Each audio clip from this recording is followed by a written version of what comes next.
Greetings and salutations once again, this is Kyllax with the next episode of my lesson plan for me to get better at Smite. Now, I apologize for any fans of this series that it's taken me so long to get it out, but work got in the way, plus I went on vacation.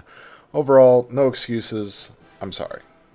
Now, I know some of you were expecting the Know Your Role episode, and I honestly started writing it. I still have some of it written, but as I got further and further into it, I became convinced that reading your own team and the enemy was worth knowing prior to knowing your role. So if you remember my overview to this lesson plan, I said that it was a fluid lesson plan, that meaning it was subject to change, and so this is just one of those changes. A lot of this is going to be abstract and hard to depict with corresponding video footage, so you just kind of have to use your mind's eye to envision some of the concepts. Now this portion of the lesson plan will focus on just general things to look for on your team after you've entered the lobby of a match, regardless of the match type.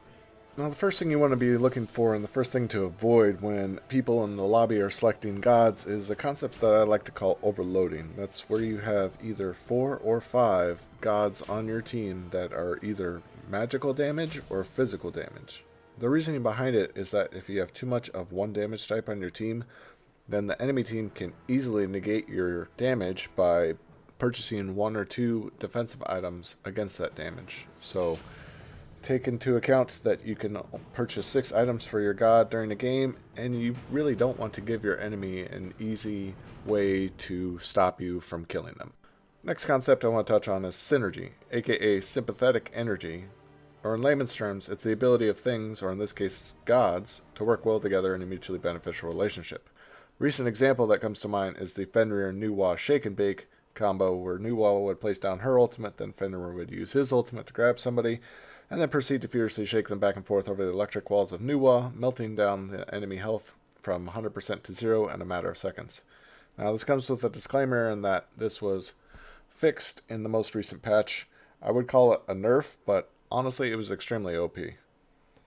Another good example is the Wombo combo in Arena that usually starts with an Ares pull, a Hades ult, or Odin trapping people in his spears, followed by whomever being caught in these proceedings to eat every single ult the opposing team has to offer, with popular choices being Zeus, Aokwang, Ra, Hercules, and Poseidon. So long story short, just look for abilities and or ultimates that work well together.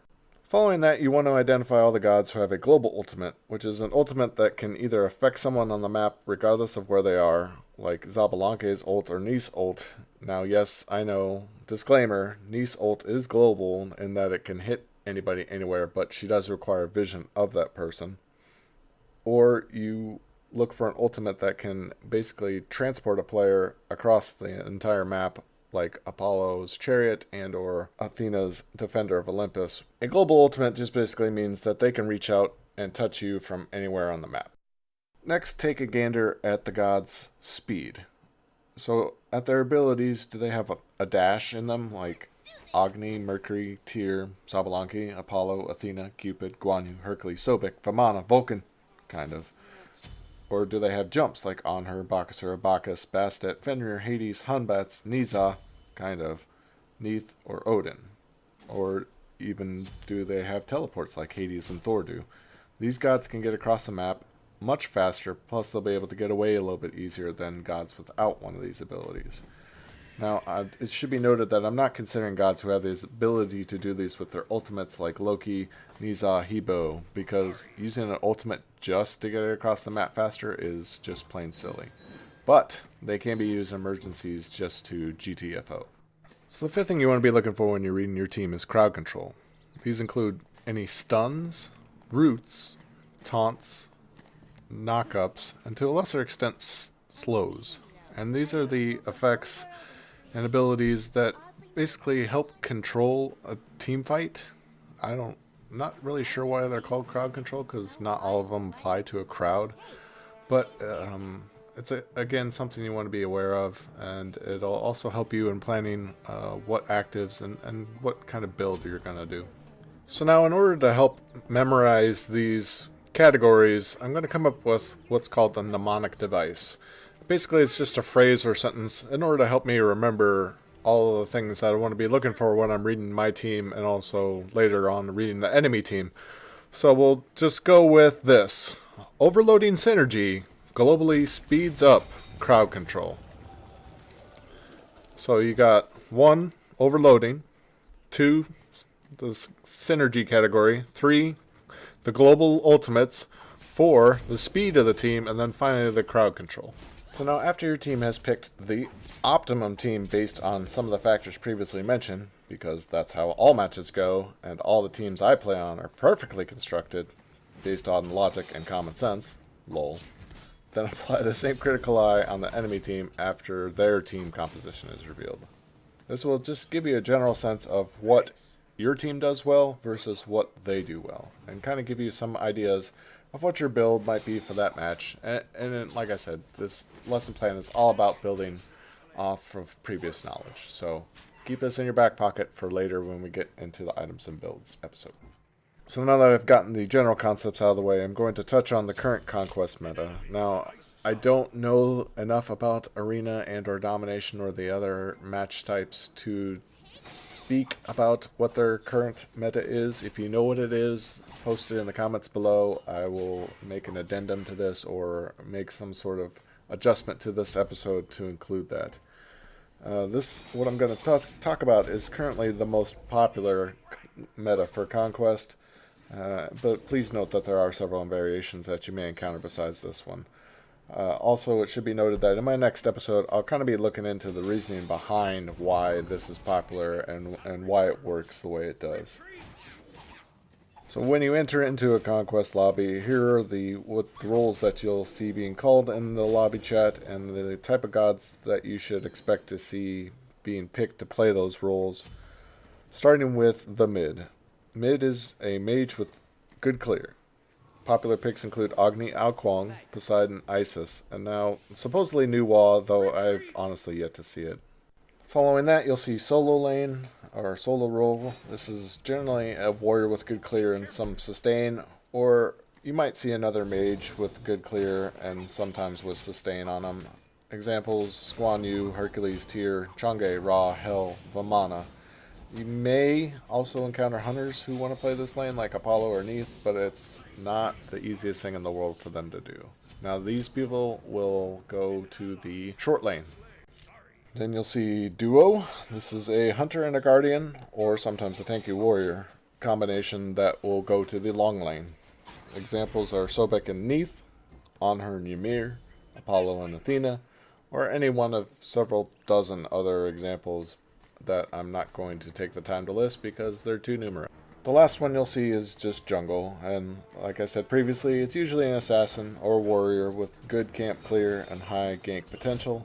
So currently fashionable jungle gods are Nizar, Thanatos, Mercury, Thor, Guan Yu, and Fenrir. So now that you have a general idea of reading a team, it's now time for you to make the call. Here's what I'm going to do. I'm going to play some video footage, and it's either going to be the match lobby or it's going to be the god card select scene right before a match starts.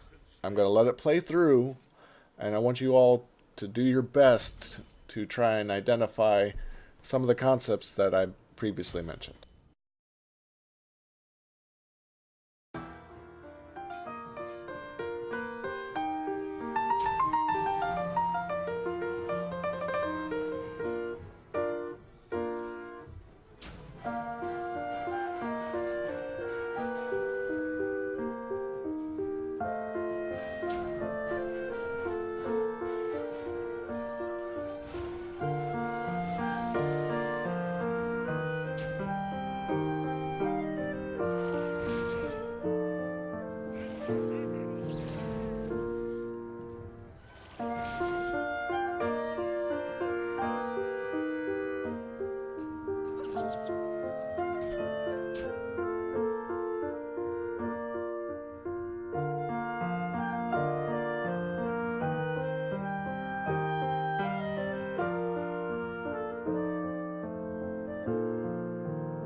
So in conclusion, I hope you got a good sense of how to read your team and what they do well as help you pick a specific or a certain type of god when you're in the match lobby in order to help your team out, in order to have a better team composition for some of your matches, as well as applying some of the same concepts to the enemy team just to so you're aware of what to be on the lookout for.